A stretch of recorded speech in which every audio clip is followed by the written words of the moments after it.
for me ma kwaba edeba attention TV so mesre se obe subscribe to your YouTube channel na wa like video na wa share am afoforo onsa akabi owia na wa twere wa dwen e wo comment section ho amaye fefefe abusuafo ye ni na ye ni Moesha Buduong she say na waji din e wo Ghana yi de na ye kase top girls amoye hot dia ene na am se Moesha na edikan na ena me ne wo kase just arehosama esi ama je se enye ono nkwa ne busuafo na so Ghana fo yi na esi amaye nye atia ne se beye me busumi etwemu no yeti go foundation dia na ekoso ede ama Moesha Buduong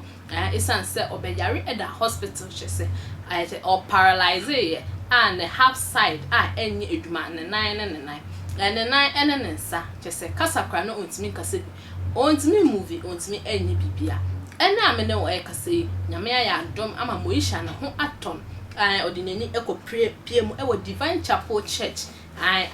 Pastor Percy Prophet Percy ena chese wo bom paye ema Moesha Buduong ene ne ho atom ena amene wo kase be se video bi etwagu e media no so ubehu na Moesha nante ngase wo hye jesse down no top bia nose mask hye na no onam akọ osofo ne nche e wo na sorry dem na eno ena chese Ghana fo bebre na abereact e de afa ho nanso ansa na mama ye hwe Moesha ni video no embra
abusuafo ene se video na wo hwe eya arehosam e se na ye ni Moesha se ne no ogina ne nanso ene shankusi di ene no wo bi pankasa na ene wa wo hwe no video ni mu a chese ne shankusi ni na ayera jese na hunu no kra no chese eroro no mpo se ne otu ni nan a chese ontimi enanti ye eya arehosam ba adofo mesre se wo bompa ya na wakai Moesha e wo mpa ebomu na